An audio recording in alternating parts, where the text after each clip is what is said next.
Hi friends, welcome to my channel. நம்ம சேனலில் இன்றைக்கி ரொம்பவே சூப்பரான ஒரு மேங்கோ ரெசிபி தாங்க எப்படி செய்கிறதுன்னு பார்க்க போகிறோம். குழந்தைங்கள்லேருந்து பெரியவங்க வரைக்கும் எல்லாருமே இதை வேண்டான்னு சொல்ல மாட்டாங்க, அடிக்கடி செய்ய சொல்லி உங்களுக்கு கேட்பாங்க. அது மட்டும் இல்லைங்க, இதோட டேஸ்ட் ஒரு முறை சாப்பிட்டிங்கன்னா மறக்கவே மாட்டீங்க, அந்த அளவுக்கு ரொம்ப டேஸ்ட்டாக இருக்கும். வாங்க இந்த டேஸ்டான ரெசிபியை எப்படி செய்கிறதுன்னு பார்க்கலாம். இதுக்கு ஃபஸ்ட்டு சர்க்கரை தண்ணி ரெடி பண்ணிக்கலாம். ஒரு 50 கிராம் சர்க்கரையை ஒரு பேனில் போட்டு ஈக்குவல் குவான்டிட்டி அளவு தண்ணி சேர்த்துக்கோங்க. 50 கிராம் சர்க்கரைனா 50 ml தண்ணி சேர்த்துக்கோங்க. தண்ணி சேர்த்துட்டு சர்க்கரை கரையிற வரைக்கும் நல்லா மிக்ஸ் பண்ணி விட்டுக்கோங்க.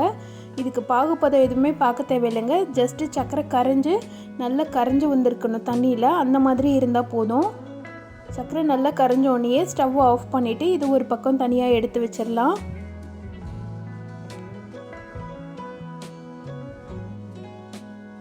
இப்போ பால் ரெடி பண்ணிடலாம். ஒரு 200 ml பாலை கடாயில் ஊற்றிக்கோங்க. பால் நல்லா சூடாகி வரட்டும், அதாவது லோ ஃப்ளேமில் வச்சு பாலை நல்லா கொதிக்க விடுங்க. இதுக்கு நான் திக்கான பால் எடுத்துருக்கிறேன், அப்போ தான் நல்லா டேஸ்ட்டாக இருக்கும். ஒரு 200 ml திக்கான பால் எடுத்து லோ ஃப்ளேமில் வச்சு கொதிக்க வச்சிடலாம். பால் கொதிக்கிறதுக்குள்ளே ஒரு பவுலில் 2 ஸ்பூன் அளவு கஸ்டர்ட் பவுடர் எடுத்துக்கலாம். கஸ்டர்ட் பவுடர் இல்லாதவங்க கார்ன்ஃப்ளவரும் கொஞ்சமாக மில்க் பவுடரும் எடுத்துக்கோங்க, கரெக்டாக இருக்கும். இது கூட ஒரு கரண்டி அளவு பால் சேர்த்துக்கலாம். பால் சேர்த்துட்டு நல்லா மிக்ஸ் பண்ணி விட்டுடுங்க. கஸ்டர்ட் பவுடரில் கொஞ்சம் கூட தண்ணி இருக்கக்கூடாது, அந்த அளவுக்கு நல்லா மிக்ஸ் பண்ணி விட்டுடுங்க. இது ஒரு சைடு இருக்கட்டும். இப்போ நான் மேங்கோ பியூரி தனியாக எடுத்து வச்சுருக்கிறேன். அதாவது மாம்பழத்தில் உள்ள சீடெல்லாம் ரிமூவ் பண்ணிவிட்டு அந்த பல்ப்பு மட்டும் எடுத்து தனியாக வச்சுருக்கிறேன். அந்த சதெல்லாம் இருக்கும்ல, அதை மட்டும் எடுத்து தனியாக வச்சுருக்கிறேன். அதை ஃப்ரிட்ஜில் வச்சுருந்தேன். அதில் ஒரு 5 கரண்டி அளவு எடுத்துக்கலாம். 5 குழிக்கரண்டி அளவு எடுத்துருக்கிறேன்.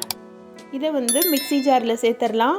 இது கூட கொஞ்சமாக சுகர் சேர்த்துக்கலாம். ஒரு 3 ஸ்பூன் அளவு சுகர் சேர்த்துருக்குறேன். சுகர் ஆப்ஷனல் தான், உங்களுக்கு மேங்கோவோட ஸ்வீட்டே போதும்னு நினச்சிங்கன்னா நீங்கள் சுகரை ஸ்கிப் பண்ணிடலாம். எனக்கு கொஞ்சம் தித்திப்பாக வேணுன்றதுனால நான் சர்க்கரை சேர்த்துருக்குறேன். இது கூட ஃப்ரெஷ் க்ரீம் எடுத்துக்கலாம். ஃப்ரெஷ் க்ரீம் உங்களோட யூசேஜை பொறுத்து நீங்கள் யூஸ் பண்ணிக்கோங்க. நான் இன்றைக்கி 5 ஸ்பூன் அளவு க்ரீம் எடுத்துருக்கிறேன். அதாவது ½ பாக்ஸ் வரும், காட்டன் பாக்ஸில் ஒரு ½ பாக்ஸ் வரைக்கும் க்ரீம் எடுத்துருக்கிறேன். இது எல்லாத்தையும் மிக்ஸி ஜாரில் போட்டு நல்லா பிளெண்ட் பண்ணி எடுத்துக்கலாம். பிளெண்ட் பண்ணும்போது கவனிக்க வேண்டியது, நீங்கள் எடுத்தோடனே ஹையில் வச்சு பிளெண்ட் பண்ணக்கூடாது. முதல்ல பல்ஸில் வச்சு கொஞ்சம் நேரம் ஓட விட்டுட்டு அதுக்கப்புறமா மிக்ஸியை ஆஃப் பண்ணிவிட்டு திரும்ப நீங்கள் நார்மலாக 1 2 3ன்னு வச்சு மாற்றி எடுத்திங்கன்னா தான் நல்ல ஸ்மூத் பேஸ்ட்டாக கிடைக்கும். நான் நல்லா அரைச்சி எடுத்துட்டேன். பார்க்குறதுக்கு நல்ல க்ரீம் மாதிரி இருக்கணுங்க, அவ்வளவு ஸ்மூத்தாக இருக்கணும், சாஃப்டாக இருக்கணும்.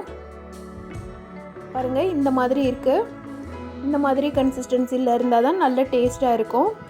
இது ஒரு பக்கம் ரெடி பண்ணி வச்சுக்கலாம். இப்போ பால் நல்லா சூடாகிடுச்சு, பொங்குற ஸ்டேஜில் இருக்குது. இந்த டைமில் நம்ம லோ ஃப்ளேமில் தான் வச்சுருக்கோம். நம்ம கரைச்சி வச்சுருக்கிற கஸ்டர்ட் பவுடரை ஒரு முறை கரண்டி வச்சு நல்லா மிக்ஸ் பண்ணி விட்டுக்கோங்க. அடியில் திப்பியாக நிற்கும், அதனால் கரண்டி வச்சு கலக்கிட்டு நம்ம சூடு பண்ணியிருக்கிற பாலோடு சேர்த்து நல்லா கிளற ஆரம்பிச்சிடலாம். நீங்கள் லோ ஃப்ளேம்லேயே வச்சு கிளறுங்க, அப்போ தான் கஸ்டர்ட் பவுடரோட பச்சை வாசனைலாம் போயிட்டு நல்லா க்ரீம் மாதிரி மிக்ஸ் ஆக ஆரம்பிக்கும். இப்போ பாருங்கள், கொஞ்சமாக திக்காக ஆரம்பிச்சிருச்சு. இது இன்னுமே கொஞ்சம் திக்காகணும். இதுக்கு அடுத்த ஸ்டேஜ் வந்தோடனே நம்ம ரெடி பண்ணி வச்சுருக்கிற மேங்கோ பியூரியை சேர்த்துடலாம். லைட்டாக கொதிச்சு இந்த மாதிரி லம்ஸ் வர ஆரம்பிச்சிருச்சுன்னா இன்னுமே நல்லா கெட்டியாக ஆரம்பிச்சிருச்சுன்னு அர்த்தம். இப்போ இது கூட நம்ம மிக்ஸி ஜாரில் அரைச்சி வச்சுருக்கிறோம்ல, அந்த பியூரி எல்லாத்தையும் சேர்த்துடலாம். பியூரி சேர்க்கும் போது மொத்தமாக சேர்க்காம கொஞ்சம் கொஞ்சமாக சேருங்க. சேர்த்துட்டு லோ ஃப்ளேமில் வச்சு நல்லா மிக்ஸ் பண்ணி விட்டுடுங்க. இது கலரை இன்னுமே நல்லா திக்காக ஆரம்பிக்குங்க. இதோட ஃப்ளேவரும் அந்த அளவுக்கு ரொம்பவே டேஸ்ட்டாக இருக்குங்க. மேங்கோ பிடிக்கும்னு சொல்கிறவங்க இந்த மாதிரி ரெசிப்பியை மிஸ் பண்ணவே மாட்டாங்க. அது மட்டும் இல்லை, இது கஸ்டர்ட் ஃப்ளேவரும் சேர்த்துருக்கிறதுனால டேஸ்ட்டை சொல்லவே தேவையில்லைங்க, ரொம்பவே ரிச் ஃப்ளேவராக இருக்குங்க. இப்போ இதை எடுத்து கொஞ்சமாக சாப்பிட்டு பார்த்திங்கன்னா தெரியும் சுகர் போதுமானதாக இருக்குதுன்னு சொல்லிட்டு. உங்களுக்கு மேங்கோவோட ஸ்வீட்டே போதுமானதாக இருந்ததுன்னா சேர்க்க தேவையில்லை. நம்ம பாலும் கஸ்டர்ட் பவுடரும் சேர்த்துருக்கிறதுனால அதுக்குண்டான சர்க்கரையை மட்டும் நான் இப்போ சேர்த்துருக்குறேன். சர்க்கரை உங்களுக்கு ஸ்வீட் வேணுன்ற அளவு நீங்கள் சேர்த்துக்கோங்க. சேர்த்துட்டு எல்லாத்தையும் நல்லா மிக்ஸ் பண்ணி விட்டுடுங்க. இது சர்க்கரை சேர்த்தோன்னே கொஞ்சமாக தண்ணி விட்ட மாதிரி ஆகும், கொஞ்சம் மில்டான மாதிரி இருக்கும். நீங்கள் லோ ஃப்ளேமில் வச்சு கிளற நல்லாவே திக்காகி வந்துடும். ஒரு மாதிரி லம்ஸாக வர ஆரம்பித்தோன்னே நீங்கள் ஸ்டவ் ஆஃப் பண்ணிவிட்டு ஆற வச்சுருங்க. ஆற வச்சிங்கன்னா நல்லா திக்காக ஆரம்பிச்சிடும். இப்போ இன்னொரு சைடு மாம்பழத்தை வந்து பீல் ஆஃப் பண்ணிவிட்டு இந்த மாதிரி குட்டி குட்டி பீஸாக எடுத்துக்கலாம். இது வந்து மேலே கோட்டிங் கொடுக்கறதுக்கு நல்லா இருக்கும், அதனால் குட்டி குட்டி பீஸாக எடுத்துக்கலாம். இப்போ இது மாதிரி ஒரு ஸ்கொயர் பாக்ஸோ இல்லை வீட்டில் இருக்கிற ஏதாவது ஒரு பாக்ஸ் எடுத்துக்கோங்க. பாக்ஸ் எதுவும் இல்லாதவங்க வீட்டில் இருக்கிற பவுலோ இல்லை கிண்ணமோ அந்த மாதிரி கூட எடுத்துக்கலாம். இல்லை நார்மலாக ஒரு அகலமான பிளேட் இருந்ததுன்னா அதில் கூட நான் செய்கிற மாதிரி செய்து பாருங்கள், நல்லாவே வரும். இப்போ அடியில் ஃபுல்லாக நம்ம ஃபஸ்ட்டு ரெடி பண்ணி வச்ச சுகர் சிரப்பு சேர்த்துக்கலாம். சேர்த்துட்டு சுகர் சிரப் வந்து எல்லா பக்கமும் ஸ்ப்ரெட் ஆகிற மாதிரி நல்லா பரசி விட்டுக்கோங்க.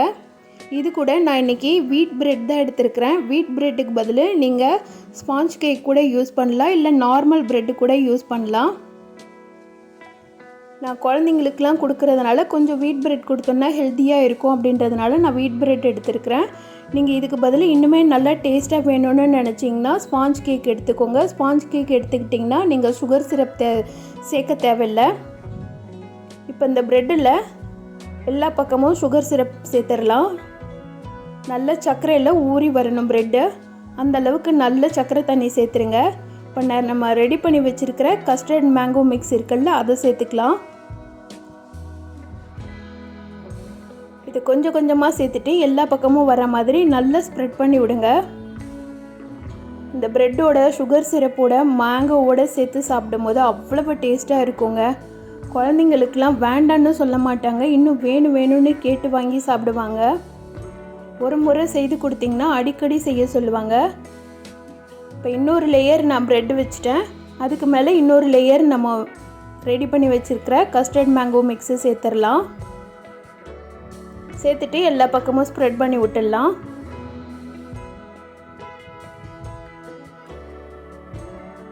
இப்போ இது கூட இன்னொரு லேயர் ப்ரெட் வச்சுக்கலாம். ப்ரெட் வச்சுட்டு வெறும் மேங்கோ பியூரியை, அதாவது வெறும் மாம்பழத்தை மட்டும் மிக்ஸி ஜாரில் போட்டு அது கூட ஒரே ஒரு ஸ்பூன் அளவு சர்க்கரை சேர்த்து அடித்து வச்சுருக்கிறேன். இதில் க்ரீமோ பாலோ எதுவுமே சேர்க்கலை, வெறும் மேங்கோவும் சர்க்கரையும் சேர்த்து நல்ல மிக்சியில் ஸ்மூத்தாக அடித்து வச்சுருக்கிறேன். அதை வந்து மேலே ஸ்ப்ரெட் பண்ணி விட்டுடலாம். ஸ்ப்ரெட் பண்ணி விட்டு நம்ம கட் பண்ணி வச்சுருக்கிற மேங்கோ பீசஸை இது கூட சேர்த்துடலாம். பார்க்கும்போதே ரொம்ப அட்ராக்ஷனாக இருக்குல்ல. இந்த மாதிரி ரெசிபிலாம் ஹோட்டலுக்கு போனாலும் கிடைக்காதுங்க. வெளியில் எங்கேயும் சாப்பிட்ணுன்னு நினச்சிங்கன்னா கூட கிடைக்காது. நம்ம வீட்லேயே ரொம்ப டேஸ்ட்டாக செய்யலாம். இதை இன்னுமே டெக்கரேட் பண்ணுறதுக்காக கொஞ்சமாக முந்திரி பருப்பு, பாதாம் பருப்பு, பிஸ்தா பருப்பு மூணுத்தையும் க்ரஷ் பண்ணிவிட்டு இது கூட சேர்த்துருக்குறேன். பார்க்குறதுக்கு எவ்வளோ அட்ராக்ஷனாக இருக்குது பாருங்கள். இதை இப்படியேவும் சாப்பிட்லாம், இல்லை ஒரு அரை மணி நேரம் ஃப்ரிட்ஜில் வச்சுட்டு சாப்பிட்டிங்கன்னா இன்னுமே நல்லா டேஸ்ட்டாக இருக்கும். நல்ல ஜில்லுன்னு சாப்பிட்றதுக்கு ரொம்பவே அமேசிங்காக இருக்குங்க.